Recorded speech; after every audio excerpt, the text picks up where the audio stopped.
নায়ক আলমগীর মৃত্যুর আগে যে শেষ 3টি কথা বলেছিলেন তার মেয়ে আঁখি বলতে গিয়ে কান্নায় ভেঙে পড়লেন। যে আমার বাবা বলছিলেন, জানো আঁখি, এই রোগ কাদের বেশি হয়? এই রোগে ক্যান্সারে আক্রান্ত হয় বেশি অভিনেতা এবং অভিনেত্রী, কারণ আমাদের ওপর হয়তো মানুষের কুদৃষ্টি পড়ে যা রোগ প্রতিরোধ ক্ষমতা কমিয়ে দেয়। আলমগীর তিনি বললেন যে আমার যৌবন ছিল তখন আমি খুব মস্তানি করতাম এবং আমি মুভি করতাম, সবকিছু করতাম, কিন্তু আমি জানতাম না একটা দিন এমন আসবে যখন আমি বয়স্ক হয়ে যাব এবং এমন একটা রোগে আক্রান্ত হয়ে যাব। তিনি এই কথা বলতে গিয়ে কান্নায় ভেঙে পড়লেন আর বললেন যে আমার বাবা এই কথাও বলছিলেন, যদি আমি আমার জীবনটা অভিনয়ের নামে না দিয়ে যদি আমি একটা ব্যবসা করতাম তাহলে হয়তো আমি এই রোগে আক্রান্ত হতাম না। আঁখি, তুমি কি জানো ভারতের অ্যাক্টররা সবচেয়ে বেশি ক্যান্সার রোগে আক্রান্ত হয় এবং আমেরিকার অ্যাক্টররা সেখানেও বেশি ক্যান্সার রোগে আক্রান্ত হয়, কারণ তারা বেশি খোলামেলা পোশাক পরে অভিনয় করার সময়।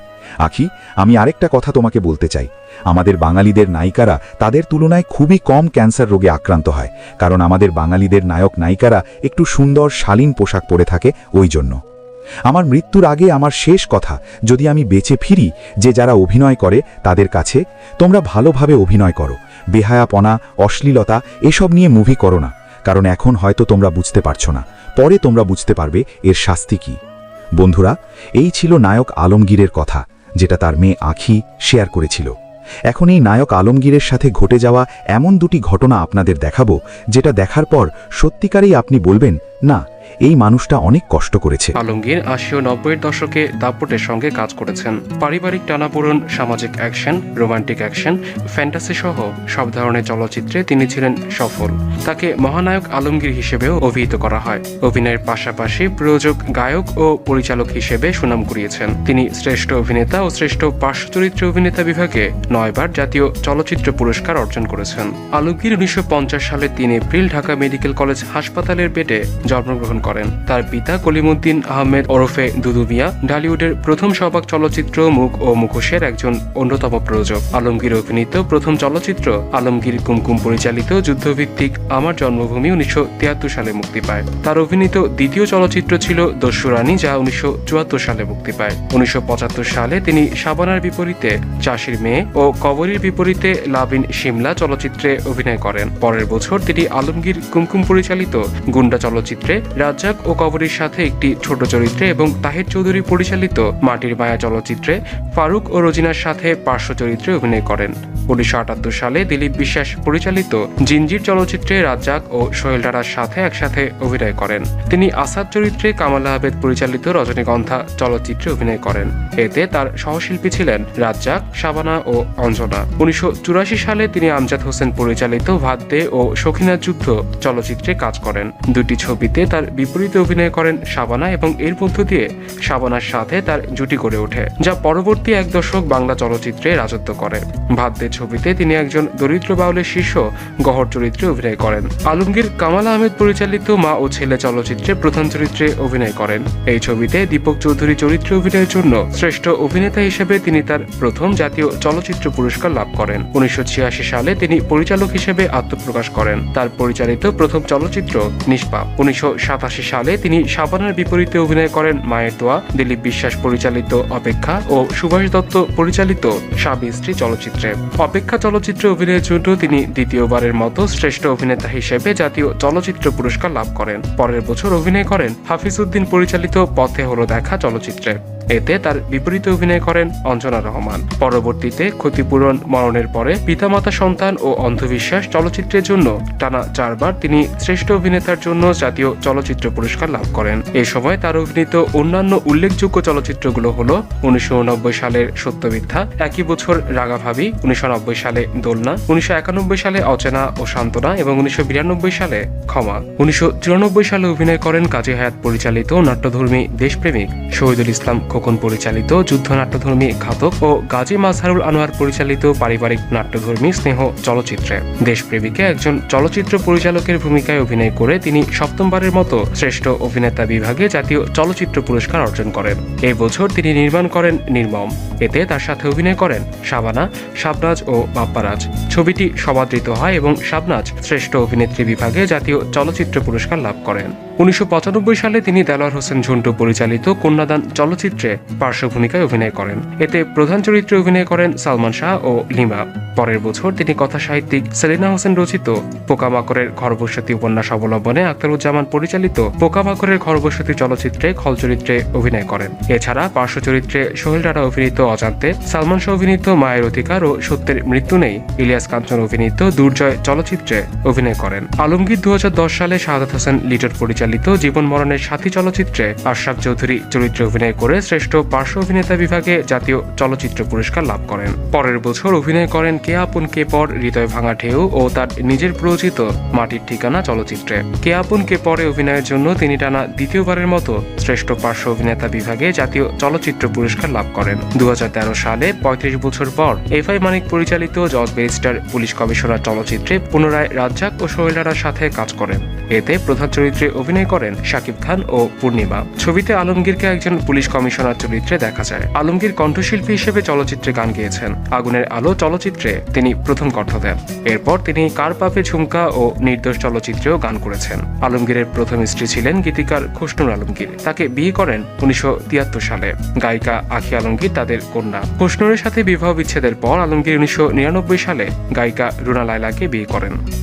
সবাই আমাকে জিজ্ঞেস করে তুমি কিভাবে এত ফিট, কেউ বিশ্বাস করে না যে তুমি ফিট থাকার জন্য কিছুই করো না। বাট আমি চাই তুমি নিজের আরও যত্ন নাও। ওয়ান অ্যান্ড অনলি কিংবদন্তি আলমগীর আপনাদের কাছে, কিন্তু আমার কাছে তিনি আমার বাবা এবং আমি তার বড় মেয়ে। আমাদের 3 ভাই বোনের মধ্যে আমি বড়। বাবাকে নিয়ে বলা আসলে অনেক কঠিন, তবে বাবার একটা বিষয়, কিছু বিষয় না বললেই না, সেটা হচ্ছে আমার বাবা কিন্তু শুধু পর্দার হিরো না। হ্যাঁ, সব সন্তানের কাছে তার বাবা হিরো বাস্তব জীবনে, কিন্তু আমার বাবা সত্যিকারের হিরো, মানে একদম রিয়েল হিরো ইন পারসন। তো মাশাল্লাহ দেখতে যেমন তেমন তার পোশাক পরিচ্ছদ, তেমন স্টাইল, এবং বাবা ভীষণ খেতে ভালোবাসেন, খাওয়াতে ভালোবাসেন। আর বাবার একটা কথা আমি জানি, বাবা এটা কাউকে পছন্দ করবেন না যে আমি বলি, কিন্তু আমি খুব গর্বের সাথে কথাটা বলতে চাই যে তিনি কতটা দানশীল। যে কোনো মানুষকে, যে কোনো মানুষের বিপদে আপদে প্রয়োজনে কিভাবে তিনি নীরবে পাশে দাঁড়ান, এটা শুধু তার খুব কাছের মানুষ ছাড়া কেউ জানে না। এটা আমি জানি আব্বু রাগ করবে এটা বলার কারণে, কিন্তু আমি মেয়ে, আমি তো বলব। বাবার অসংখ্য পুরস্কার, অসংখ্য অ্যাচিভমেন্টস, সেগুলো আপনারা সবাই জানেন, কিন্তু আপনাদের ব্যক্তি যে আলমগীর নায়ক, তিনি বাস্তব জীবনে কিন্তু ভীষণ আমোদে, ভীষণ মজার, বন্ধুত্বপূর্ণ। মানে আমরা ছোটবেলায় বাবাকে আসলে খুব ভয় পেতাম, এটা একদম সত্যি কথা। বাবা এখন বলে না আমি তো তোমাদের বকতাম না, মারতাম না, এটা সত্যি, কিন্তু আসলে ওই বাবাকে দেখলে আমরা ভয় পাই। গাড়ির হর্ন বাসায় আসার সাথে সাথে আমরা যে যার মতো পড়ার টাইম না, তাও বই নিয়ে বসে যেতাম আর কি। বাবা নিশ্চয়ই বুঝতো, কিন্তু এরপর কিছু বলতো না। বাবার কাছে অনেক শিখেছি। সবচেয়ে বড় কথা হচ্ছে আজকে আমার সঙ্গীত জীবনের যতটুকু সামান্য যে প্রাপ্তি বা পথ চলা, এটার পিছে কিন্তু পুরোটাই আমার মনে হয় যেটা আমি বাবার জন্য করি। কেন আমার বাবা গায়ক হতে চেয়েছিলেন, এবং কেন যেন তিনি আমাকে গান শেখানোর ব্যাপারটা খুব বেশি মনোযোগ দিয়ে করিয়েছিলেন। প্রফেশনালি গান গাওয়ানোর জন্য না, নিজে শোনার জন্য, যে তিনি আমার গান শুনবেন বসে, সেই থেকেই কিন্তু আমার গান শেখা। এখনও যখন অনেক সিরিয়াস বা খুব মেলোডিয়াস কোনো গান গাই, গাওয়ার আগে মনে হয় যে আচ্ছা গানটা আব্বু শুনবে, গানটা যেন সুন্দর। বা যে কোনো বড় ডিসিশন নেওয়ার আগে আমরা 3 ভাই বোন আমরা বাবার সাথে আলোচনা করি। একটা গল্প বলি ছোট্ট। বেশ আগে 3 বছর আগে আমার মেয়ে প্রথম দেশের বাইরে যাবে পড়তে। আমাদের সবার খুব মন খারাপ, কিন্তু তার মানে যাওয়ার দিন একদম ঘনিয়ে এসেছে। আমরা তাকে কোচকাজ করে দিব, বাট ওই সময়টাতেই আমি রুনা আন্টি আব্বুকে নিয়ে একটু দেশের বাইরে আছি আপুর চিকিৎসার জন্য। ওই সময়টা আমরা আসতে পারছি না, সব শেষ করে আসতে হবে। তো আব্বু কিন্তু বলছে তুমি তাহলে চলে যাও, এখন তোমার মানে তার নাতনি দেশের বাইরে যাচ্ছে, ওই টেনশনও তার ছিল। আমার মেয়ে ওখান থেকে বারবার বলছে আম্মু তুমি আসছো না, আমার যাওয়ার আর বেশি দিন নাই, তুমি কখন আসবা কখন আসবা।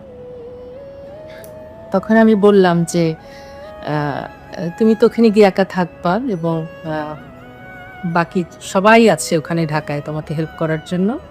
আমিও তো তুমি মানে আমিও আসবো তোমার সাথে, মানে যাওয়ার আগে তো আমি আসবই, কিন্তু এই মুহূর্তে আমার কাছে সবচেয়ে ইম্পর্টেন্ট হচ্ছে আমার বাবার সাথে থাকা। ও অনেকক্ষণ চুপ করেছিল, ও ছোট মানুষ কিন্তু ওরা মন খারাপ করেনি। আমার কাছে মনে হয় সেই জিনিসটা সেদিন সে ধারণ করেছিল, সে শিখেছিল। তো আমাদের কাছে বাবা ভীষণ ইম্পর্ট্যান্ট, এবং এভাবে আমরা বেড়ে উঠেছি।